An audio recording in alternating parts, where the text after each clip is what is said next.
So welcome back to our YouTube channel Guru Academy. आज आप सभी का स्वागत है। अब देखिए, आज हमारे रीट के सिलेबस में मैंने बोला था 5 मेन डिजीज है। पहला वीडियो हमारा बन चुका है टाइफाइड और डिप्थीरिया के ऊपर, और एक सेकंड वीडियो भी बन चुका है हैजा के ऊपर, और इसके अलावा ट्यूबरकुलोसिस रोग के ऊपर। अब एक लास्ट टॉपिक बच रहा है रीट के सिलेबस के अंदर, सूक्ष्म जीवों से होने वाले मुख्य रोग के अंदर खसरा। इसके अलावा एक वीडियो में नेक्स्ट वीडियो बनाऊंगा जिसके अंदर और भी इम्पोर्टेंट डिजीज के बारे में होने वाले 30-40 जो महत्वपूर्ण तथ्य है या महत्वपूर्ण इंपॉर्टेंट टॉपिक्स है या लाइन्स है, उनको सारों को डिक्लेयर कर लेंगे। आज हमारा टॉपिक है खसरा मीजल्स। अब ध्यान देंगे, मीजल्स खसरा है क्या। खसरा को उपनाम मीजल्स भी बोलते हैं और कुछ लोग इसे रूबेला भी बोलते हैं। और आपको मालूम होगा अभी इसी साल 2019 के अंदर गवर्नमेंट ने स्कूलों में जा करके रूबेला खसरा के क्या लगाए थे, टीके लगाए थे बच्चों को, ताकि आने वाली पीढ़ी यानी उन्हीं बच्चों के अंदर खसरा रूबेला क्या हो सके, खत्म किया जा सके। क्योंकि जैसे पोलियो मुक्त भारत एक भारत का सपना था, उसे पूरा किया, उसी तरीके से भारत का ये भी ड्रीम चल रहा है अभी कि एक प्लांट, ये प्रोजेक्ट बनाया गया है कि भाई आने वाले समय में रूबेला खसरा क्या हो सके, भारत से खत्म हो सके। दूसरी बात इसकी अगर हम बात करें तो इसे मीजल्स या रूबेला भी बोल सकते हैं। दूसरी बात यहाँ पर सबसे इंपॉर्टेंट अगर कोई आ जाती है तो वो ये है कि ये सबसे ज़्यादा गंभीर किसके अंदर होता है, बच्चों में। इसीलिए गवर्नमेंट ने बच्चों के अंदर क्या लगाए हैं, इसके टीके लगवाए हैं। तो बोल दिया बच्चों में ये क्या होता है, गंभीर होता है। दूसरी बात, ये फैलता कैसे है, नाक से निकलने वाले कफ। अब यहाँ पे देखेंगे नाक से निकलने वाला कफ कौन सा होता है, जो सलाइवा आपके रोज निकलता है उसकी मात्रा क्या हो जाती है, निकलना ज़्यादा।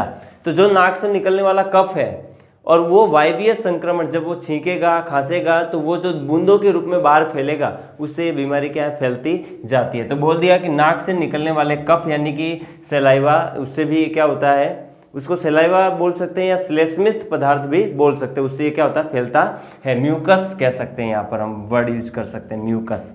नेक्स्ट आगे बात करेंगे रोग कारक। खसरा किस रोग कारक के कारण से होता है, तो ये पहले तो बात ये है कि विषाणु जनित रोग है। कौन सा रोग है, विषाणु जनित। विषाणु जनित का मतलब वायरल डिजीज है, मतलब विषाणु से होती है, विषाणु से। तो बोल दिया कि इसका रोग कारक कौन है, रूबेला विषाणु। एक नंबर में सवाल यही आता है कि खसरा का रोग कारक विषाणु कौन सा है, रूबेला।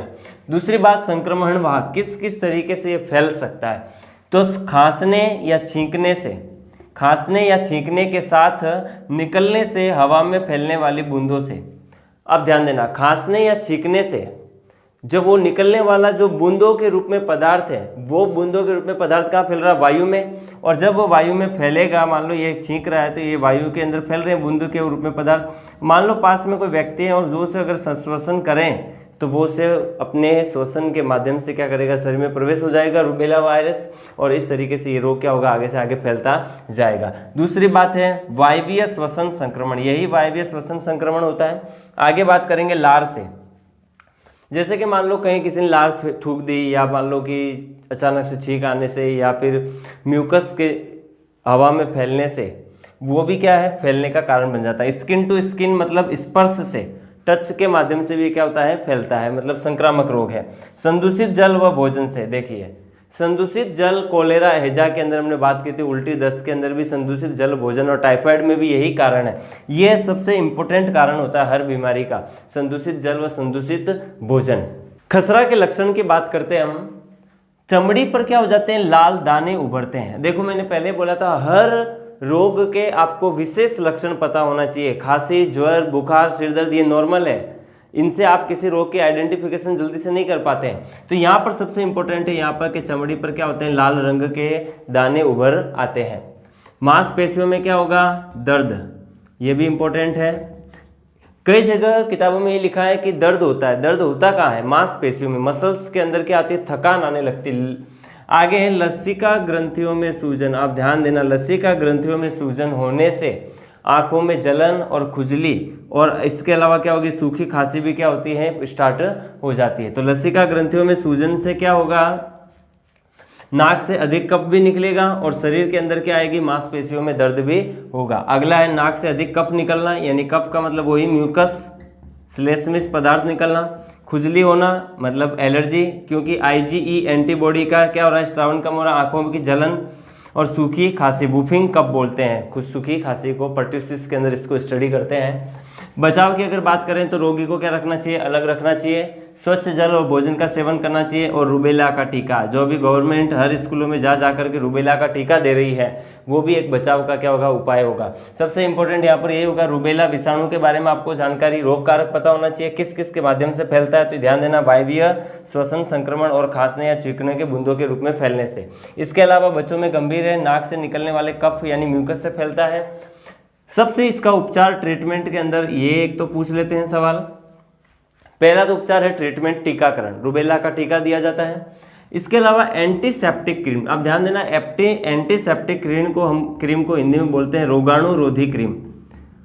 अब रोगाणु तो कोई जीवाणु विषाणु की बात नहीं, रोगाणु एक श्रेणी का नाम है, मतलब कैटेगरी है कि उसमें सारे सूक्ष्म जीव आ जाते हैं। तो रोगाणु रोधी के जैसे कि एक लिक्विड या क्रीम आती है जिसको बॉडी पे लगाने से वो हमारी बॉडी को क्या कर रही है, प्रोटेक्ट करती है। और ध्यान देना, एंटीसेप्टिक क्रीम ऑलवेज हमेशा कहाँ लगाई जाती है, लिविंग टिश्यू या स्किन सेल पर लगाई जाती है, जिससे वो क्या है, उसको इन्फेक्शन को क्या करता है, रोकता है।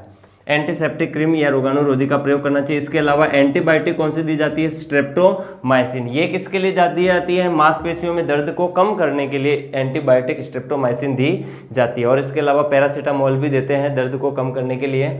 और स्ट्रेप्टोमाइसिन इस रूबेला वायरस के इन्फेक्शन को भी क्या करता है, डिक्रीज करता है। इस तरीके से हमारा खसरा हुआ कंप्लीट। और नेक्स्ट पार्ट के अंदर बहुत ही इंपॉर्टेंट टॉपिक, क्योंकि पांचों रीट के साइंस के अंदर जो डिजीज दे रखी है मुख्य, ये पांचों हो चुकी है। और इसके अलावा एड्स और मलेरिया, टीबी, जो भी बाकी रह जाएंगे सारे disease, haemophilia, Patau syndrome, Turner syndrome, आनुवांशिक रोग हैं या फिर जन्मजात रोग वगैरह, उन सब के बारे में हम डिटेल से क्या करेंगे, वहाँ पर स्टडी कर लेंगे। अगर वीडियो पसंद आया हो तो लाइक और शेयर करना ना भूलें, और चैनल को सब्सक्राइब कर दीजिए। इसी प्रकार नए वीडियो आने वाले हैं, जो भी आपको क्या है नोटिफिकेशन के माध्यम से पता चल जाएगा। जय हिंद, जय भारत।